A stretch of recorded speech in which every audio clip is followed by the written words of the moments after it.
जय हिंद साथियों, स्वागत है आप सभी का एग्जाम हैकर चैनल पर। आज हम जानेंगे बौद्ध धर्म के इतिहास की सबसे महत्वपूर्ण घटनाओं में से एक, बौद्ध धर्म के बारे में। बौद्ध धर्म के संस्थापक गौतम बुद्ध थे। इन्हें एशिया का ज्योतिपुंज, लाइट ऑफ एशिया कहा जाता है। गौतम बुद्ध का जन्म ईसा पूर्व 563 में कपिलवस्तु के लुम्बिनी नामक स्थान पर हुआ था। इनके पिता शुद्धोधन शाक्य गण के मुखिया थे। इनकी माता माया देवी की मृत्यु इनके जन्म के 7वें दिन ही हो गई थी। इनका लालन पालन इनकी सौतेली मां प्रजापति गौतमी ने किया था। इनके बचपन का नाम सिद्धार्थ था। गौतम बुद्ध का विवाह 16 वर्ष की अवस्था में यशोधरा के साथ हुआ। इनके पुत्र का नाम राहुल था। सिद्धार्थ जब कपिलवस्तु की सैर पर निकले तो उन्होंने निम्न 4 दृश्यों को क्रमशः देखा। एक बूढ़ा व्यक्ति, एक बीमार व्यक्ति, 3 शव एवं 4 एक सन्यासी। सांसारिक समस्याओं से व्यथित होकर सिद्धार्थ ने 29 वर्ष की अवस्था में गृह त्याग किया, जिसे बौद्ध धर्म में महाभिनिष्क्रमण कहा गया है। गृह त्याग करने के बाद सिद्धार्थ बुद्ध ने वैशाली के आलार कलाम से सांख्य दर्शन की शिक्षा ग्रहण की। आलार कलाम सिद्धार्थ के प्रथम गुरु हुए। आलार कलाम के बाद सिद्धार्थ ने राजगीर के रुद्र क्रामपुत्र से शिक्षा ग्रहण की। उरुवेला में सिद्धार्थ को कौंडिन्य, वप्पा, भादिया, महानामा एवं अस्सागी नामक 5 साधक मिले। बिना अन्न जल ग्रहण किए 6 वर्ष की कठिन तपस्या के बाद 35 वर्ष की आयु में वैशाख की पूर्णिमा की रात निरंजना, फल्गु नदी के किनारे, पीपल वृक्ष के नीचे सिद्धार्थ को ज्ञान प्राप्त हुआ। ज्ञान प्राप्ति के बाद सिद्धार्थ बुद्ध के नाम से जाने गए। वह स्थान बोधगया कहलाया। बुद्ध ने अपना प्रथम उपदेश सारनाथ ऋषिपत्नम में दिया, जिसे बौद्ध ग्रंथों में धर्मचक्र प्रवृत्तन कहा गया है। बुद्ध ने अपने उपदेश जनसाधारण की भाषा पाली में दिए। बुद्ध ने अपने उपदेश कौशल, वैशाली, कौशाम्बी एवं अन्य राज्यों में दिए। बुद्ध ने अपने सर्वाधिक उपदेश कौशल देश की राजधानी श्रावस्ती में दिए। इनके प्रमुख अनुयायी शासक थे बिंबिसार, प्रसेनजित तथा उदयन।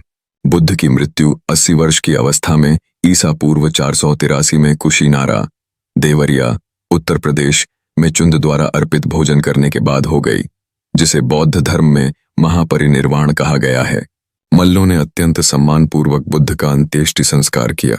एक अनुश्रुति के अनुसार मृत्यु के बाद बुद्ध के शरीर के अवशेषों को 8 भागों में बांटकर उन पर 8 स्तूपों का निर्माण कराया गया। बुद्ध के जन्म एवं मृत्यु की तिथि को चीनी परंपरा के कैंटोन अभिलेख के आधार पर निश्चित किया गया है। बौद्ध धर्म के बारे में हमें विशद ज्ञान पाली त्रिपिटक से प्राप्त होता है। बौद्ध धर्म मूलतः अनीश्वरवादी है। इसमें आत्मा की परिकल्पना भी नहीं है। बौद्ध धर्म में पुनर्जन्म की मान्यता है। तृष्णा को क्षीण हो जाने की अवस्था को ही बुद्ध ने निर्वाण कहा है। विश्व दुखों से भरा है का सिद्धांत बुद्ध ने उपनिषद से लिया। बुद्ध के अनुयायी 2 भागों में विभाजित थे। एक भिक्षुक, बौद्ध धर्म के प्रचार के लिए जिन्होंने संन्यास ग्रहण किया उन्हें भिक्षुक कहा गया। 2 उपासक, गृहस्थ जीवन व्यतीत करते हुए बौद्ध धर्म अपनाने वालों को उपासक कहा गया। बौद्ध संघ में सम्मिलित होने के लिए न्यूनतम आयु सीमा 15 वर्ष थी। बौद्ध संघ में प्रविष्टि होने को उपसंपदा कहा जाता था। बौद्ध धर्म के त्रिरल हैं, युद्ध, धम्म एवं संघ। चतुर्थ बौद्ध संगीति के बाद बौद्ध धर्म 2 भागों हीनयान एवं महायान में विभाजित हो गया। धार्मिक जुलूस का प्रारंभ सबसे पहले बौद्ध धर्म के द्वारा प्रारंभ किया गया। बौद्धों का सबसे पवित्र त्योहार वैशाख पूर्णिमा है, जिसे बुद्ध पूर्णिमा के नाम से जाना जाता है। इसका महत्व इसलिए है कि बुद्ध पूर्णिमा के ही दिन बुद्ध का जन्म, ज्ञान की प्राप्ति एवं महापरिनिर्वाण की प्राप्ति हुई। बुद्ध ने सांसारिक दुखों के संबंध में 4 आर्य सत्यों का उपदेश दिया। ये हैं 1 दुख, 2 दुख समुदाय, 3 दुख निरोध, 4 दुख निरोधगामिनी प्रतिपद्या।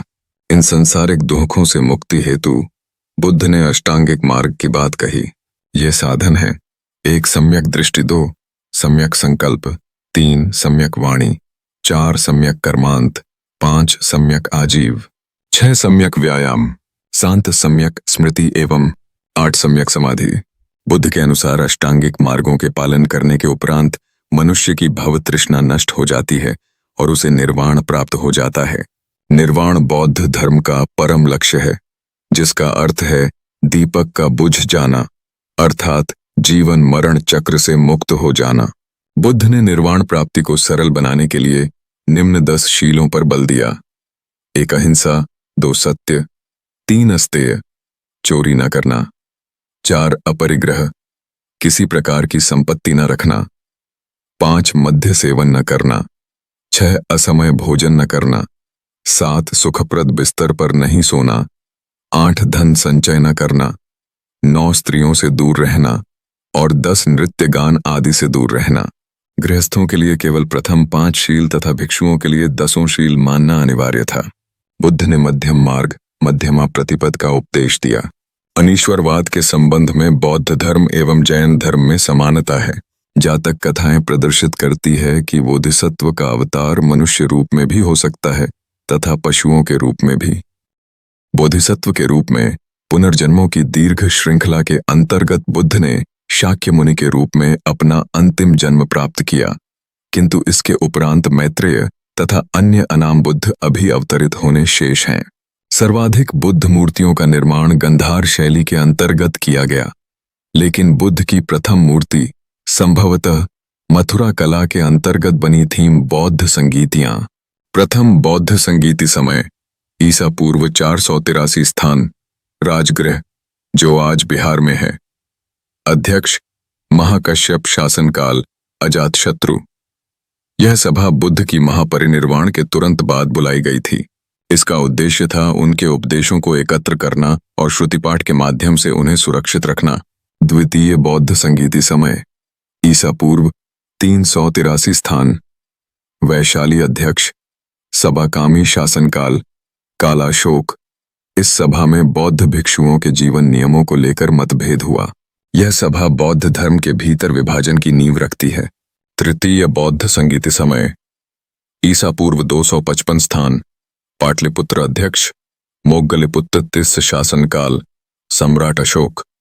इसमें अशोक ने बौद्ध धर्म को शुद्ध करने के साथ साथ विदेशों में इसके प्रचार की दिशा दी। यही वह समय था जब बौद्ध धर्म श्रीलंका सहित कई देशों तक पहुंचा।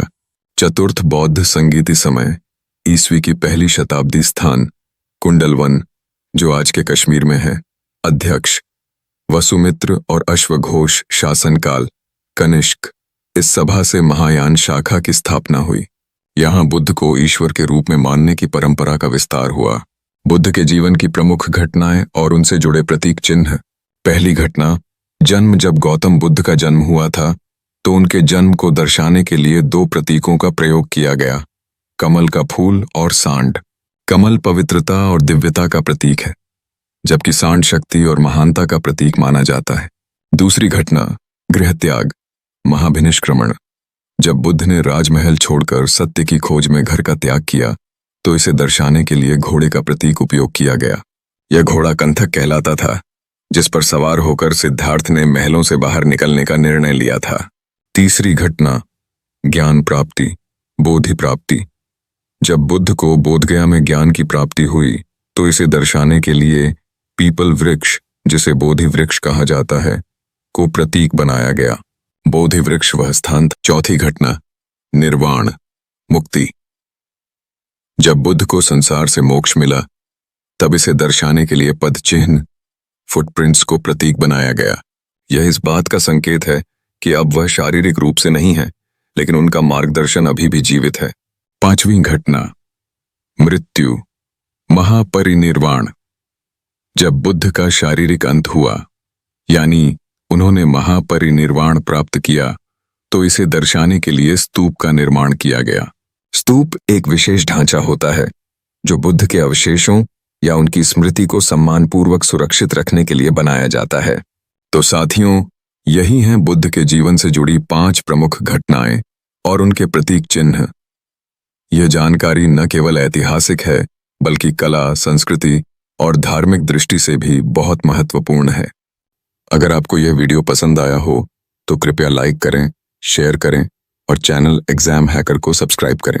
नीचे कमेंट करके बताइए कि अगला वीडियो आप किस विषय पर देखना चाहते हैं। जय हिंद।